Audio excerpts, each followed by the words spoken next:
Hello, I'm Jonathan Weiner. I'm Education Director for Isotope, and I am here in beautiful downtown Ashland, Oregon with Sylvia Massey in her compound called Studio Deluxe. It's an amazing facility that's just full of interesting objects and tools where Sylvia does her mixing work. And we're going to spend some time together talking about mixing, mastering, the relationship between the two. I have some questions for Sylvia about mixing, and she has some questions for me about mastering. So let's dig in. Okay. You started out as a musician, is that correct? Yes. Which probably allows you to have empathy for the musicians that you're working with. Exactly. In fact, I learned how to play drums just so I could understand the placement of the drums in a kit and where I could put microphones to not get in the way because I don't want to impede the way that the drummer plays. How did you learn to mix? It was interesting to start in the analog era because when you pushed up the faders for your mix, you were really a part of a living thing.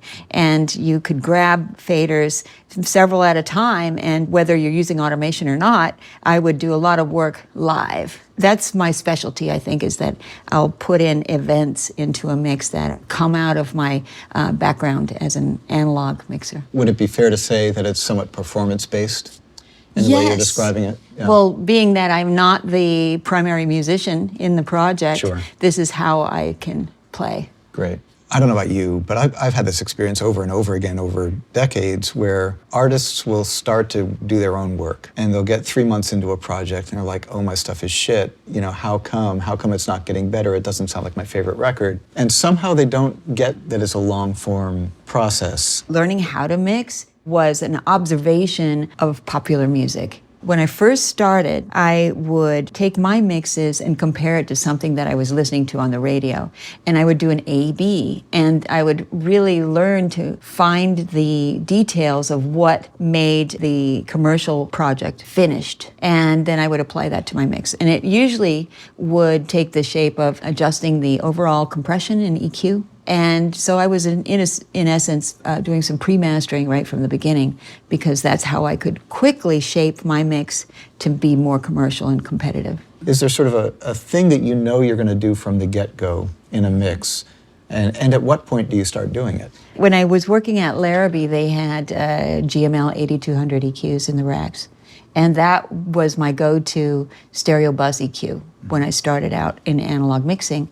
And it was easy because I would just shape the mid-range and I would scoop the mid-range, and it seemed like a lot of commercial masterings would work that way. There was a little air on the top, a little scoop out of the middle, and maybe a little bump on the lowest frequencies. And it's very easy to just go bing, bang, bing, and then do my A-B, and I would get my mix quickly into a competitive form. So this observation that you used to make about the mid-range being clearer, the top end having a little bit more energy, the low end having a little bit less energy, and you take a look at an EQ that's sitting on your 2-mix for this track, and there it is. Yeah. Yeah. There so it is. Is that something you start with at the beginning, or you get X amount of the way into the mix and then do this? When I was working in analog mixing, I would go straight to that GML EQ, but that wasn't until towards the end of the mix. But now, with template mixing, I will add this curve onto my stereo bus right away.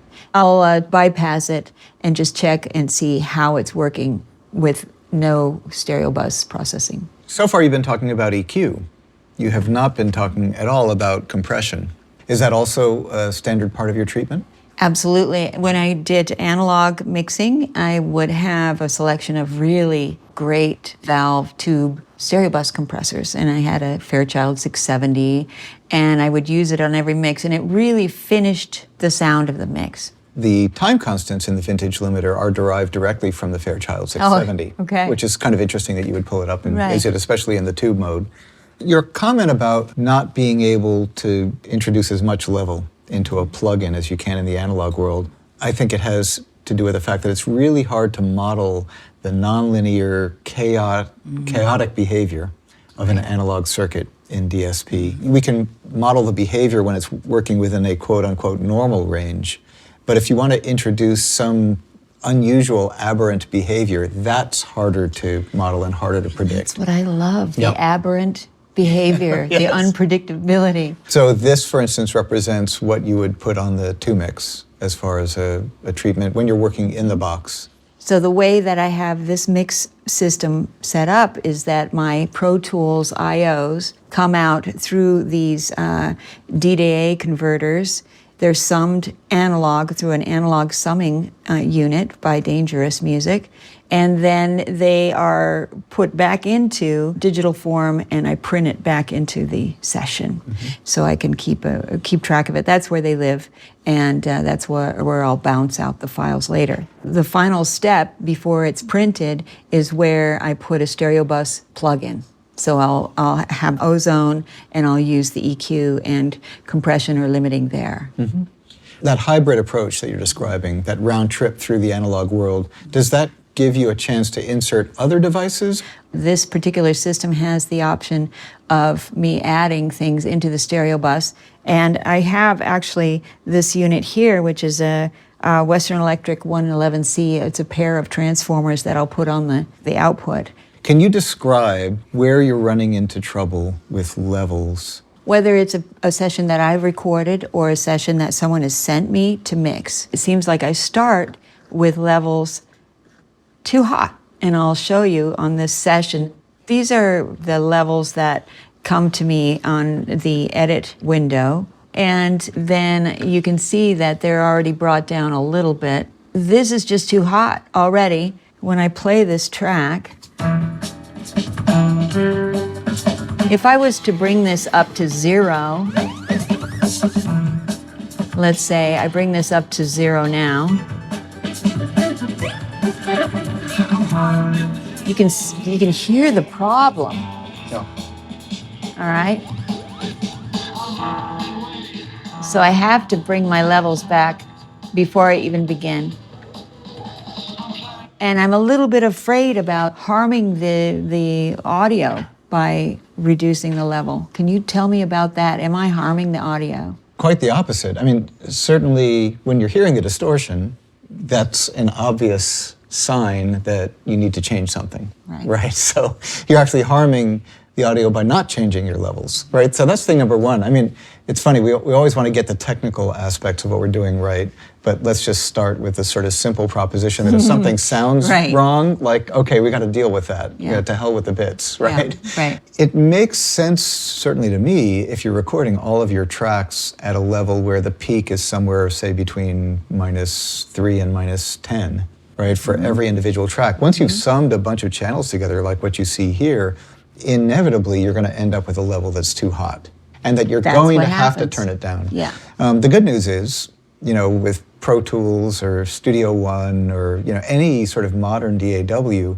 we're operating in a floating point digital universe. So long as you're not making changes that are in the order of 40 or 50 or 60 dB, then I start to hear the artifact, the change that happens because I'm making extreme changes in gain. With floating point, you've got so much dynamic range. So I could actually take these and start at even a lower level, like even a -30 and be okay? That's correct. And now, by doing that, I have so much more room to work with on my stereo bus. Ooh, to rebalance a few things too. That's good news, because that is a constant issue with mixing, because I'll have a client, I'll get the mix just right and just on the edge. Yeah. And then the client will say, hey, can you bring up those guitars? And the drummer will say, hey, can you bring up the drums? And the vocalist will say, hey, I can't hear my vocals anymore. You know, everybody wants louder. Sure.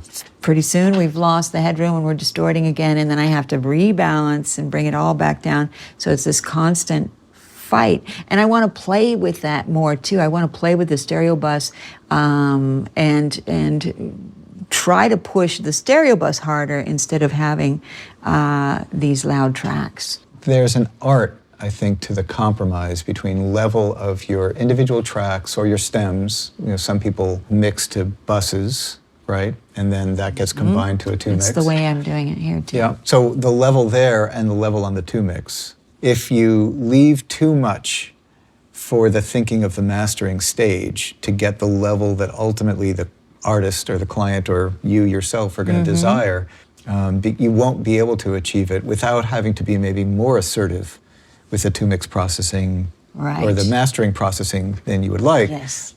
The mix engineer, in my way of thinking, has to pay attention to some extent to the difference between the peak levels and the average levels. That's sort of a big deal. The other thing is, I always thought that there would be like a global adjustment, maybe in the I/O, that we could just bring everything down and start from a lower level, but there really isn't. So what I was doing was I was adjusting the level on the stereo bus through using the ozone inputs and outputs, and then I would reduce it here and I would reduce it here on the input and output, but it wasn't solving the pinched sound of having everything just on the edge.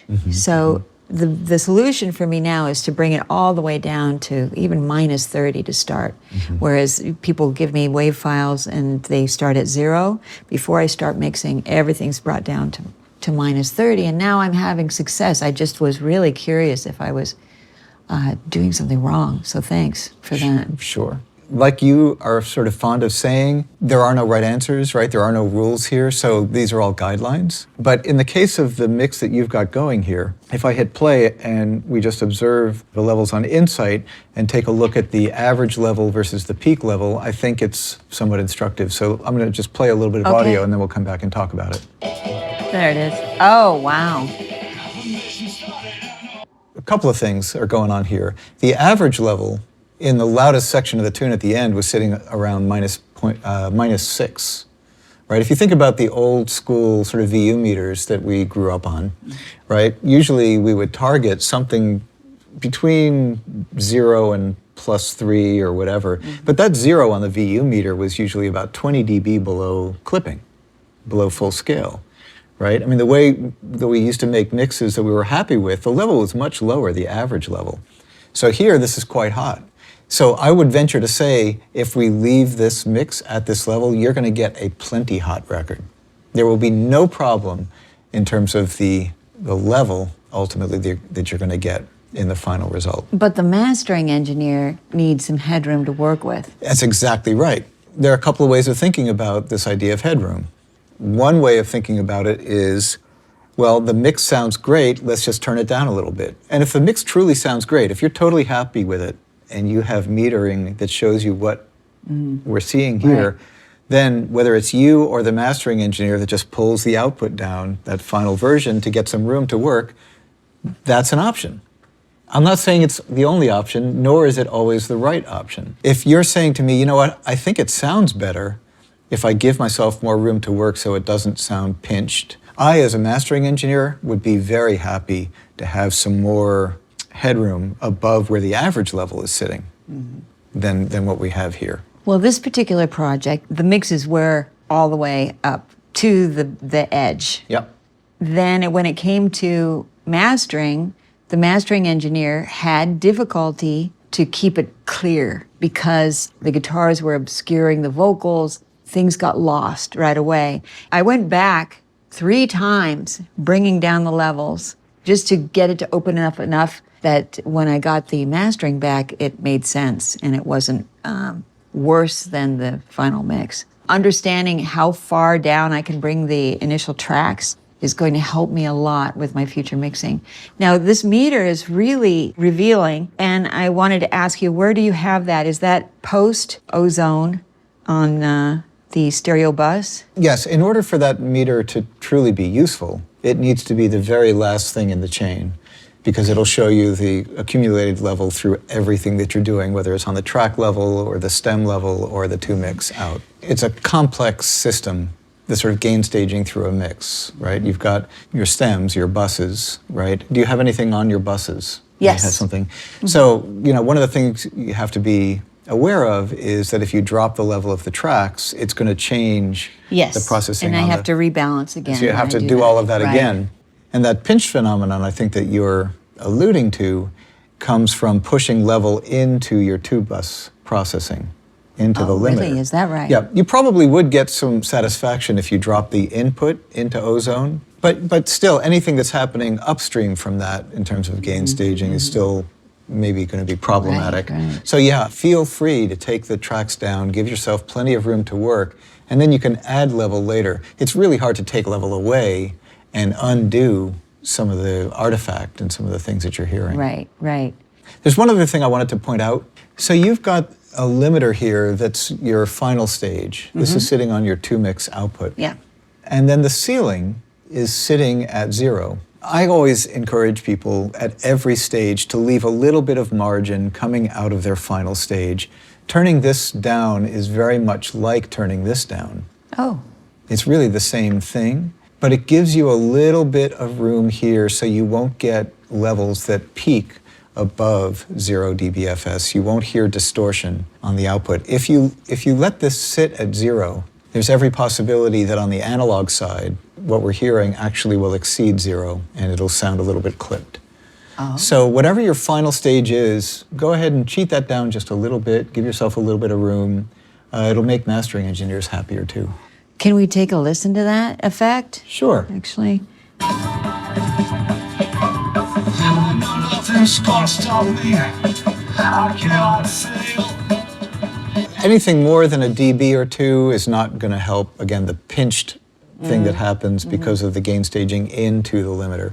But it's always a good habit or a good practice to leave a little bit of margin at the very top for when you print your files. Is that going to create pinching? The pinching? Turning it down? Yeah. No. Okay. Absolutely not. It's just a function of level. If anything, it should make your peaks sound cleaner and better and clearer. You know, a lot of people are having to kind of master their own stuff. So people start thinking about mixing and mastering at the same time. And so I just wanted to get your take and your approach to that issue. When I start on a project, from day one of recording, I'm always thinking of what it is going to be when it's mixed and ultimately mastered. So I make placements in monitoring, while we're recording. I'm combining things, I'm placing them in the panning. I'm doing an EQ on the way to the recorder so that I don't have to make these decisions later. And ultimately, those things are meant to make mixing easier. So it's already thought out when I go to mix. The trick that I've found is to get an approval from a client. That mix has to sound competitive with what's on the radio, which has already been mastered. So I'm always going to do some pre-mastering just to get the client happy and excited, and so we can really actually understand what it'll sound like. So I want to start right away with understanding where the mix is going to be and then ultimately the mastering. Once I get an approval, then I'll strip off the stereo bus compression. I'll use it for the approval, and then I'll take it right off before I send it to mastering. Talk to me about your relationship with mastering. I just don't want them to screw it up.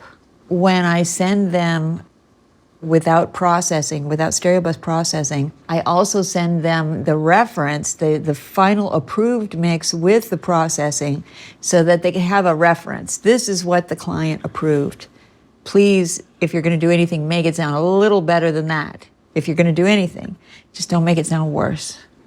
What do you think the job of a mastering engineer is? The title is engineer. Does that mean that they're being creative with what they do? That's a hard question to answer. Use the word creative. I think you have to tread gently with that. Sometimes creativity in mastering, to me, may be the gentle addition of color that might come, in some cases, fairly transparent transformers, very rarely tape sort of treatments or something like that can benefit a mix, but only a little bit. And if you go too far, you change a lot about the way a mix is put together. You can change the balance and you can change the tone. I think the responsibility is to sort of notice what you notice about what's going on in a mix. If you have any questions, communicate with the mix engineer and say, did you really mean the penny whistle to be 30 dB louder than the vocal? Or, you know, whatever the thing is. And if they say yes, you have to figure out a way to make that work. You know, it's not your job to know what's right, it's your job to make the observations and then to help. I think the key word is sort of,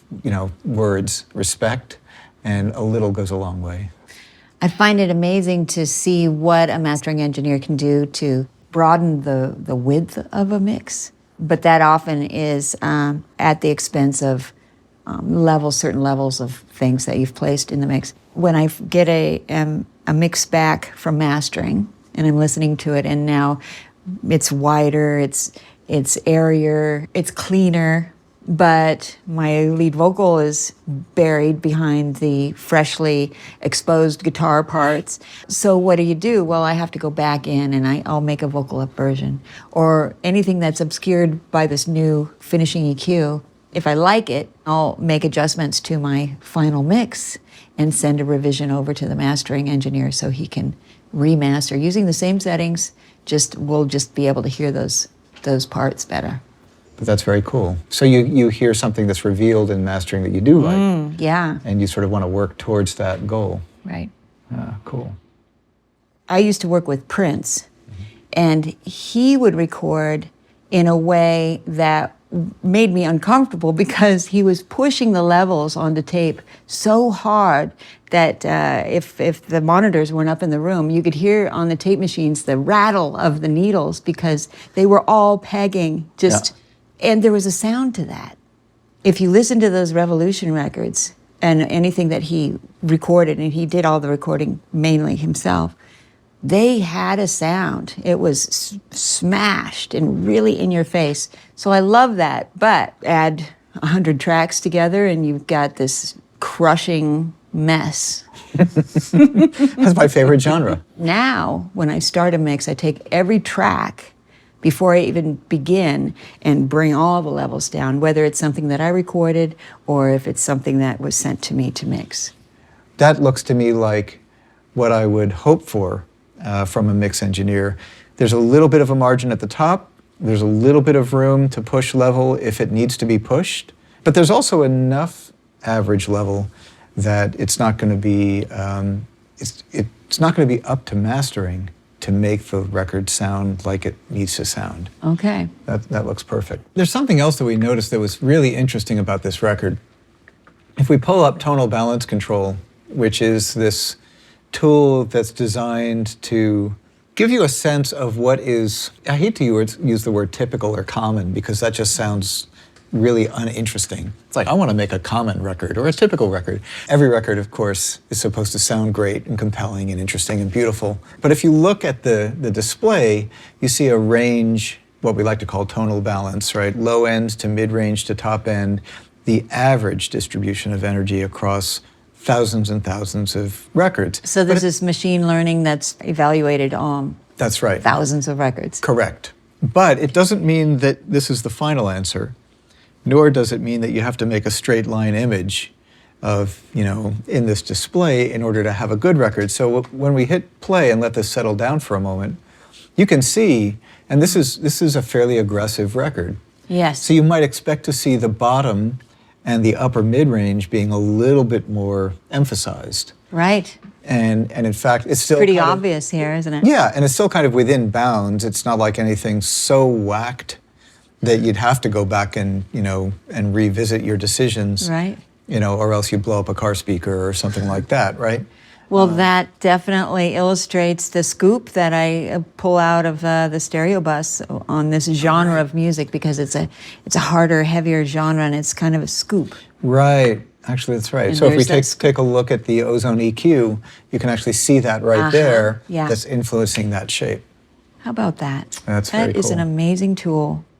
You and I have had the luxury of honing our craft in very specific parts of the music workflow. Mm-hmm. Not everybody has the luxury of doing that. Some people love doing it all themselves. If you're talking to somebody who wants, for instance, to master their own mixes, do you have any advice that you would give them? I wouldn't push anyone away from doing that, actually, because you can get so much out of just taking your mix and A-Bing it with someone else's work and really dissect what is the difference, what makes it sound good, what is the ultimate shape of that successful mastering. And you can do that yourself just with a few tools. iZotope has a great suite for mastering, So I would suggest everyone try it at least. Sylvia, thank you so much for course. spending this time. And I want to invite everybody, we've got a bunch of learning assets on the iZotope website. We've got blogs, we've got videos. We recently published a series called Are You Listening, where you can learn some more specifically about mastering, we've got mixing videos, and Pro Audio Essentials and other things. So please visit the site, and I really appreciate your desire to keep learning. Absolutely.